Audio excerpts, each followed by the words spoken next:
This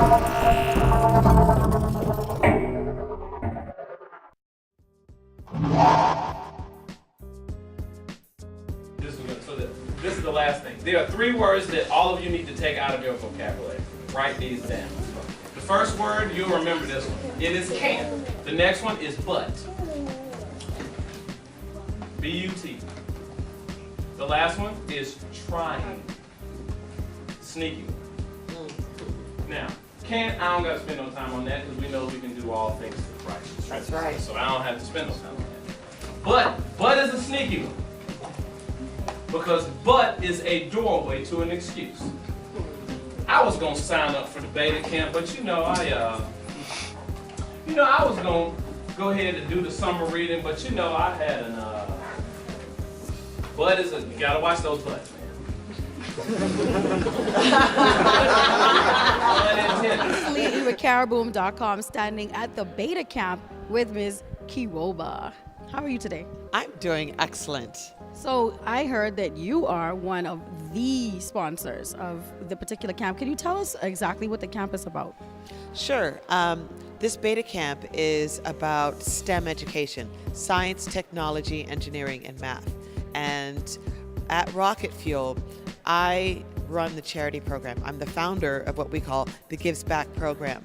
And we are very much interested in getting children educated and aware, parents aware about STEM education, because it is quite important to get children to know they want to play games on the internet, they want to watch movies on the internet, but how does it work? And STEM education is going to get them there and also get them into those jobs that, video game jobs, internet jobs, advertising jobs. Okay. Can you tell us more about your company exactly and how, because we know about the camp now, but what does your company actually have to do with this? So I work for Rocket Fuel, and we're an online advertising technology company. And we were founded by 2 gentlemen, our CEO and our president, that are bona fide rocket scientists. So that's why we're called Rocket Fuel. And they actually use rocket science analytics to build online banner ads and campaigns for companies like BMW, Wells Fargo, Kellogg's.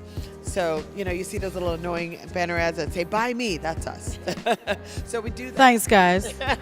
We do that using artificial intelligence, or what we say AI, and that's because we have this really amazing engineering department behind us that puts out the most innovative products. So I'm pretty blessed to be able to work with bona fide rocket scientists, PhDs and MBAs, the smartest people in the world at our company. That's amazing. So that's really amazing. So you're in California, right? How did you get Silicon Valley? Yes. How'd you get all the way to the Bahamas? Another sunny place, but it's still really far. Well, we're all joking around saying that it is a divine appointment. I had met the wonderful Aisha Bao, who is a NASA engineer, a female NASA engineer, through my pastor at church. And I was having her come speak to a STEM program that we had started for Latina girls at our office. We would bus them in, 20 little girls in California, in Silicon Valley, and we would bus them in, and they were from 3rd to 6th grade. And for the graduation, it was a treat to have this wonderful Black female engineer in Aisha Bao from NASA come and speak to the girls. And so she started telling me about Beta Camp, and it just seemed like a perfect fit for Rocket Fuel to be able to sponsor this camp, because we're looking towards the future, and this is our future. These children are our future, and we want to be part of educating them, to get out there and rock and roll, if you will. So how do you feel about Fonzworth Bentley jumping on board and helping with the particular camp? What a treat. What an absolute treat. I learned something.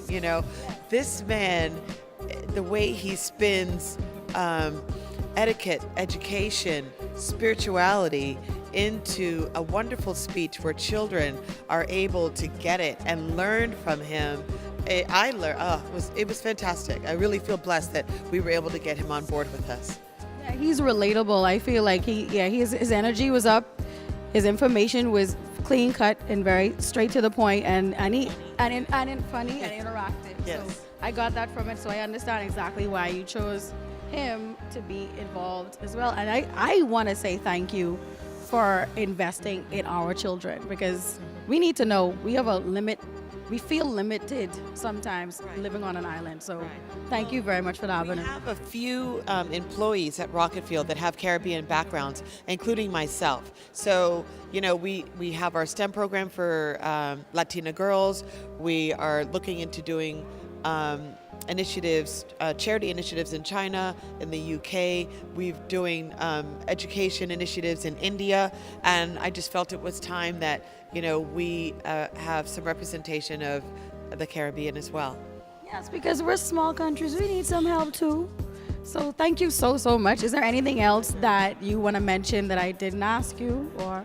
No, you know, I think, again, you know, it's Rocket Fuel's honor, our Gives Back program. It's our honor to be able to come out here and support. It's nearly 80 children here in education, especially STEM education. And if you're looking for a job, rocketfuel.com. So, Kiwoba, who are you hanging out with today? Well, of course, caraboom.com. The thing about trying is when you say try, guess what you're going to be doing? Try. And I said, God, I need to replace that with something. He said, replace it with working towards. Same thing, much more offensive. I have now learned to take working towards completely out of, and it's just that is. Because when God said, let there be light, when you study out the Hebrew, what he actually said is, light be. So it's chemical engineer B. This is Leah E with caraboom.com, standing here with the one, the only, Derek Fonzworth Bentley Watkins. How are you today? I'm doing fantastically well, and thank you for asking, man. How are you enjoying the weather here in the Bahamas today? You know, let me tell you, y'all's weather is so refreshing. It is. It is so hot. And humid. No, I'm from Atlanta, so I'm used to humidity. I live in LA now, so we have a dry heat. So dry heat is not, it don't make it stick to you. Like, you know, you walk here and it's like, so, but listen, it's great. I'm about to go put on these swim trunks and I'm about to get it in. So I'm loving it. Yes. I'm glad to hear that. So you are here today to help with, you opened the camp today. I did open and just did a welcome, you know, on behalf of Beta and STEM Board and, you know, Rocket Fuel Give Back. It's been exciting that, you know, I truly believe this season is about collaboration. And so this whole camp is an example of that. You have all of these different engineers. Folks flew as far from Canada. I mean, we flew in from California. Everybody coming in to really just love on and make sure that the STEM, the core of STEM is at the forefront. And we give these young people an opportunity to see that science, mathematics, you know, and computer science is not only fun, not only exciting, but they're phenomenal careers, and you can be a trailblazer in those. Yeah, I was just talking earlier about how you do so many different things. You wear many hats. And I guess the key to your success is sometimes is written somewhat in this book, right? Yes, some of it is definitely written in that book. Advance Your Swagger, how to use manners, confidence, and style to get ahead. But I have to say, you know, the reason that I've been able to be proficient, I think, across, like you say, many hats, is because I believe that when God gives you a gift, he says the gift is from above and is from him and for him. And so when you are gifted, it's never in one discipline. And I say this all of the time. I think that every one of us has 5 streams within us. There are 5 streams that irrigate Eden. And so if Adam was placed in Eden, then that means the provision for our lives is there before we have to do anything. So it's really about us, you know, taking the time, like I say, prayer is not a monologue, it's a dialogue, taking the time to really press into him and in that relationship and listening and starting to get an understanding on our gifts and talents and how to then make those monetize and reap a harvest on them. That's wonderful. I think that it's really important for a lot of kids to hear what you have to say here in the Bahamas, because we feel limited living on an island in a small country, kind of taking, no offense, Bahamians, scraps from America's table. That's how I feel sometimes. Wow. And it's a wonderful thing to know that you already have it inside of you, and you can make it happen if that's what you want to do. It's true, and here's the thing: like the Bahamas actually reminds me a lot of New York City because it's a smaller island, and there are a whole bunch of people that are compacted, specifically Nassau. So there are over 700 islands, there are over 350,000 people, but there are 250,000 just on the island of Nassau. So for me, it's really about pressing in and looking from an entrepreneurship. Like there's some people out there, you make, they're plantains everybody, but there's some about your plantains that are different. It's, everybody may make cupcakes, but there's something about your cupcakes that are different. It's about taking that gift and really pressing and putting your faith on it. And monetizing it and reaping the harvest on it. And so I think that a lot of times we look, and I understand, like right now there are 15,000 people that are unemployed on this island. And so, but I really believe a lot of the jobs that we're looking for, we have to create them from within. That makes all the sense in the world. Can you tell us a little bit more about what is actually in this book? Yes, You say manners, confidence, and style. So it's a formula. Because see, when you hear swagger or swag, as the young people say, people think it's the thing about you. But I define swagger it's manners plus confidence plus style equals swagger. Because it doesn't matter how stylish you are. If you're rude, don't nobody want to be around you. And conversely, if you're mannerable and confident but don't know how to dress appropriate for the game, you won't even gain entry.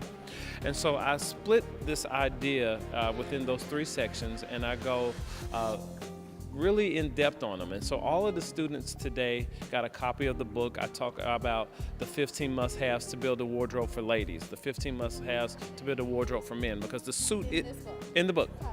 The suit is the international uniform for business, and not only do you need to know how to put it on, but you need to know how to put it on well.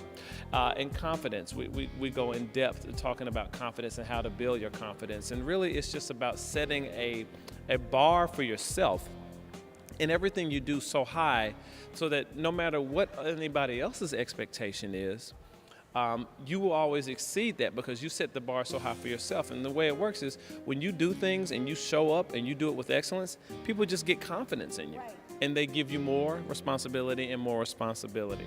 So I really go in depth in all of those three sections, and it's exciting. In the States, it's a New York Times self-help bestseller, and I'm really excited about it. I thank you for telling me all of that. We all know that you did music. We all know that you have a college degree, and you're a leader yourself. But I think that we all mostly know you from being Puff Daddy's valet and assistant. But I think that what you showed with that is that to be a leader, you have to know how to be led. Absolutely. Every great leader has said that you have to serve.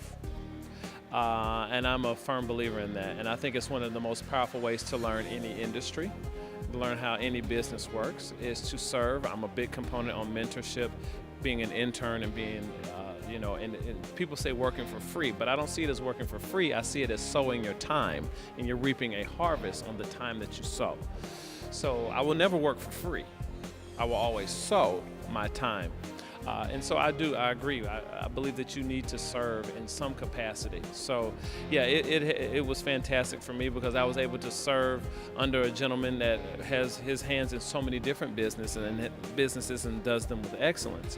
So I was able to not only watch him do those things, but I was actually helping him to manage those things. So it afforded me not only an opportunity to learn those things, but I also was able to create a brand while doing that. And the other part of it is I was actually, just as much he was my mentor, I was his mentor as well. I mean, because I can't imagine someone working with you and not learning from what you've been doing, despite what your position is, in the company. But that's amazing. I was always taught to learn from every single person. You could learn from the garbage man, you could learn from the prime minister, but everyone is a person and everyone has something to offer. Yeah, Maya Angelou said, she said, at our best we're teachers, and I truly believe that. And so learn, then teach. Thank you so much. Thank you so much for coming today. Thank you for talking to me. Thank you for talking to the kids. I thought that your welcome was nice and short, but it was concise. and the kids actually listened to you. It was good. Yeah, they did. And it's funny, when you deal with young people, especially around that age, you know, they venture off, you know what I mean? And so for me, I like to tell personal stories, because when you tell personal stories, it really keeps them engaged. And many times, whether or not they agree with your philosophy, they'll hear the story, and if you make the story, you know, fun and honest, then they'll listen and say, you know what, I'm not sure if I totally agree with that philosophy yet, but that story sounds like a situation that I could see myself being in. So let me listen a little more, you know, a little clearer, so that I know to do what in that situation. And I think because of your young age, that you're relatable and fun, and then they all have that together. And using words like swagger, that's already in there. They know that. That's already in there. Thank you so much for speaking with us today. And you are going to be involved in the rest of the camp. Yes. My mother and I are going to be teaching an etiquette course on Wednesday. So we're going to pull all of the silverware out. So all of these young people are going to leave being confident no matter what dinner table they walk up to. Thank you. Oh, so style is different than trendy or fashionable. Am I correct? Well, here's the thing. And the answer is yes. And here's the thing. You can be distinctly unstylish and wear all of the latest fashions. And I think a lot of times people miss that. So I'm going to say that again. You can be distinctly unstylish wearing all of the latest fashions. So it's not about what's in and what's hot right now. It's about finding the best thing for you and what looks best on your physique and what works best. And that's with anything, really. Your job. Agreed. Your church. It's true. Your organization. Yes. So who you been hanging out with today, Fonzworth Bentley? Look, all day I've been hanging out with Caraboom.com. And let me tell you something. Yeah. Yeah. Thank you. Thanks so much. That was Right? So, those 3 words out of their vocabulary, what are they? Yes. That's the last time. Hold on. Let's start with it. Say it one good last time, and this is it. What's the first one? Yeah. All right, that's it. That's it. No more. We will never say this word ever again. It does not exist. What's the next one? But. Oh, yeah, it is gone. Bye-bye. And the last one? Try. Because we don't try to do anything. We get it done. All right? Thank you guys very much. Woo!